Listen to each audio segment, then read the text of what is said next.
transfers within a bill, moving across bills, reprogramming is within one appropriations bill.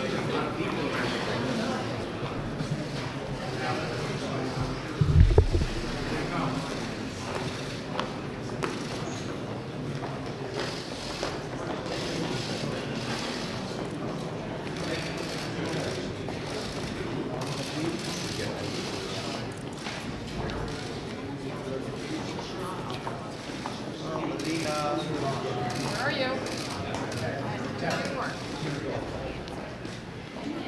Come on, fellas. Troy, move back. Traffic cop. Minority Leader traffic cop.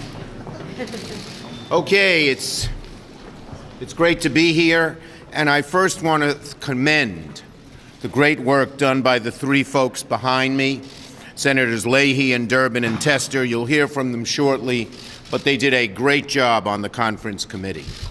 Now, we have a bipartisan agreement. As in all bipartisan agreements, everybody had to give something. We are urging the president to sign it.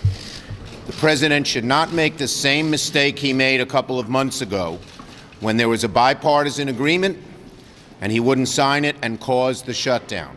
Please, Mr. President, no one got everything they wanted in this bill, but sign it and don't cause a shutdown. The leaders of the conference committee have found an agreement in principle to keep the government open. The details are still being hammered out, but the tentative agreement represents a welcome path forward for our country and away from the dreaded government shutdown. Hopefully, this means the country will be spared from another nightmare of furloughed federal employees, snarled airports, economic hardship. Hopefully, this means no more farmers will have to go without assistance. No small business will be unable to apply for loans, and no Americans will have their tax refunds delayed by another unnecessary shutdown. And hopefully this means that we'll not only pass the DHS appropriations bill, but the 6 others, already done in a bipartisan way, that have been caught up in the tangle of these negotiations since last year.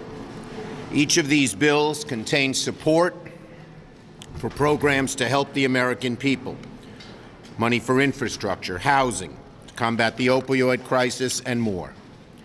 One thing I know for sure: these months of shutdown politics must come to an end. The president should sign this bill.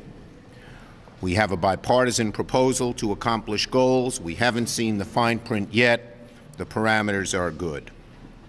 And so, bottom line, very simple. Again, everything takes give and take.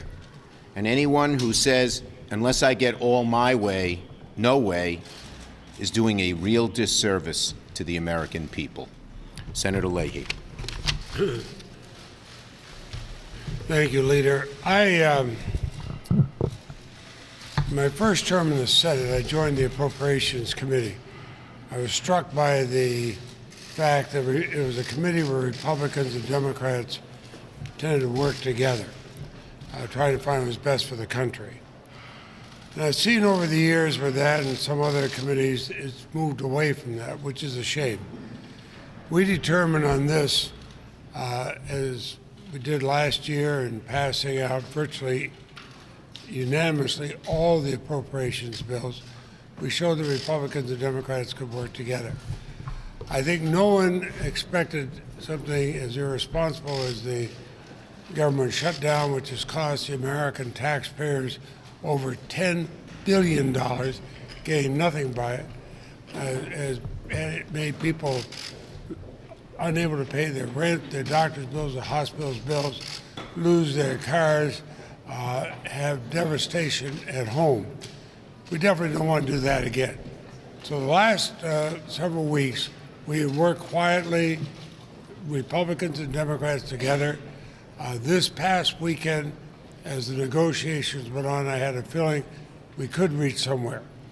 Last night we began the meeting of Senator Shelby, myself, the chair, Congresswoman Lowy, ranking member, Congresswoman Granger, in the Senate Appropriations Committee, and then moved for 2 or 3 more hours of negotiations in my Capitol office just down this hall.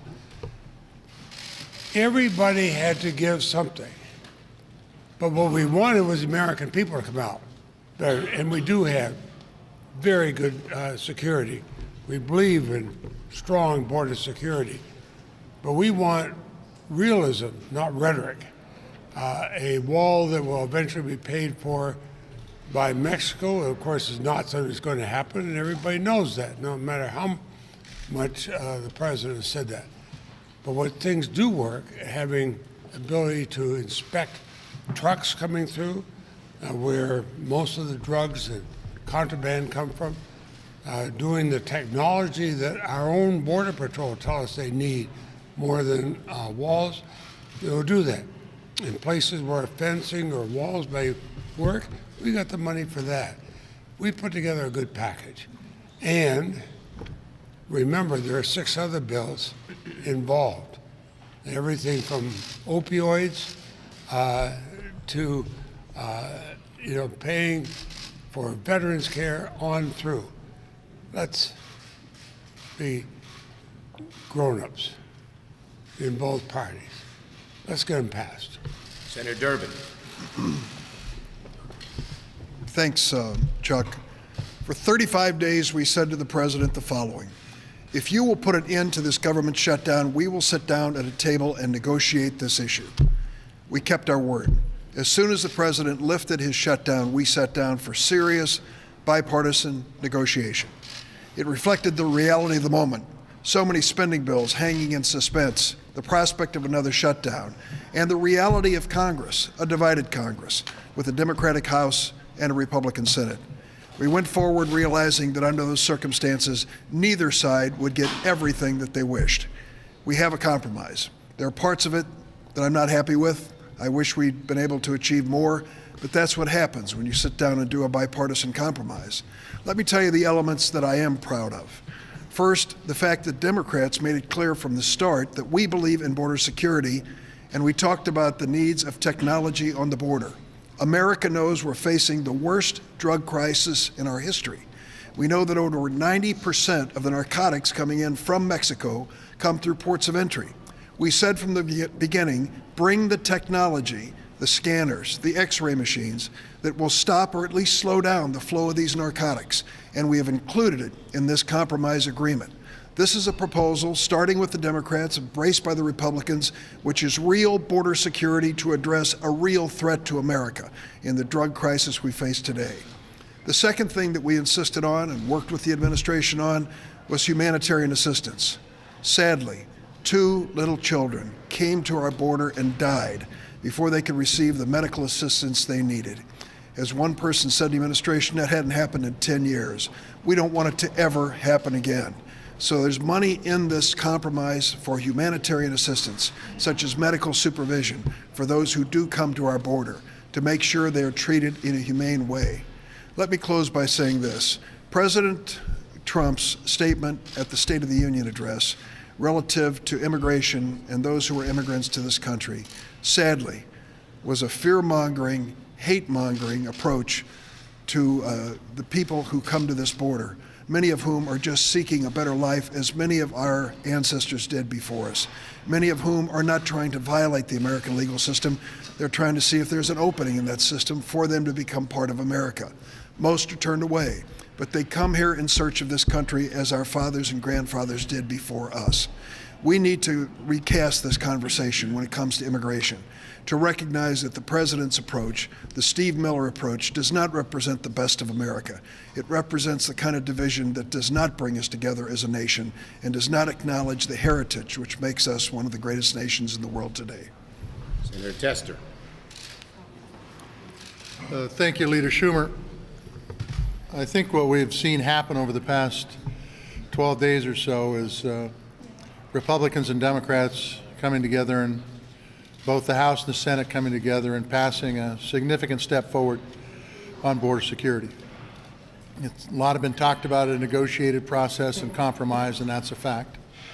we've ended up with something that I think can pass the House and pass the Senate, and something that the President should pass, that deals with border security, humanitarian aid, making sure we have the technology, the manpower at our ports to be able to make sure this country is secure.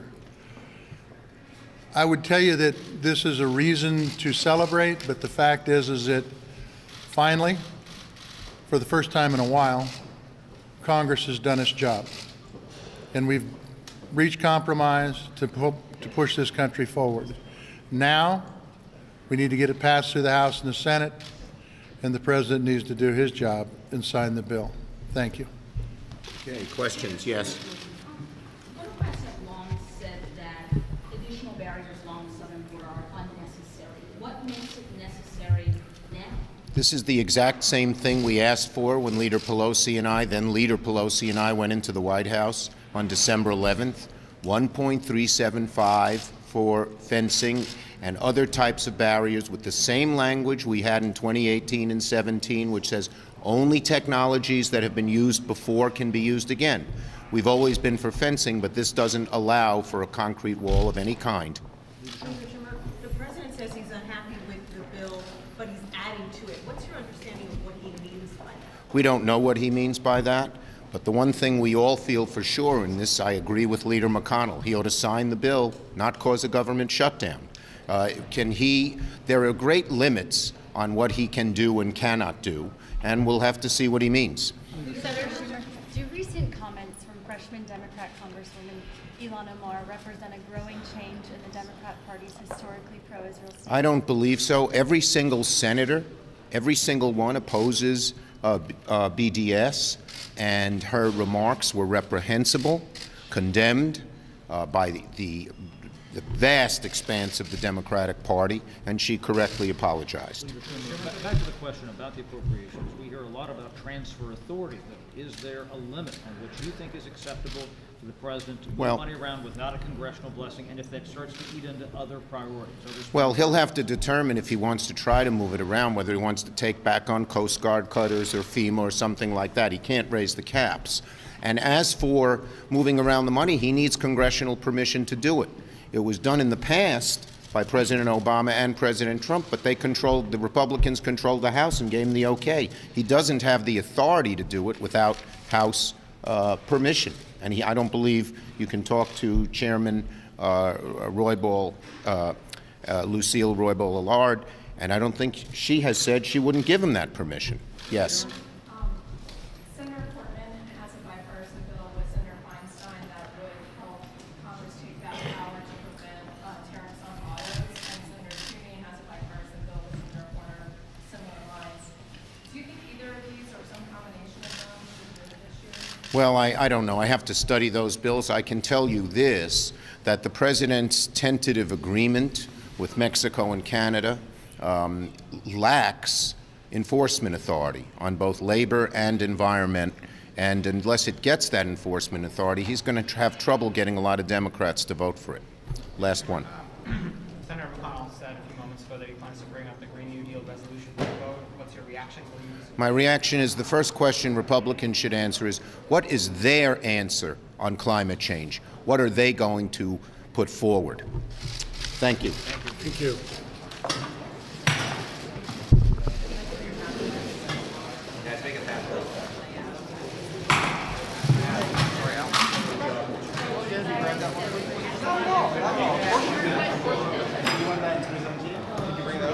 I'm going to get one. I'll get it.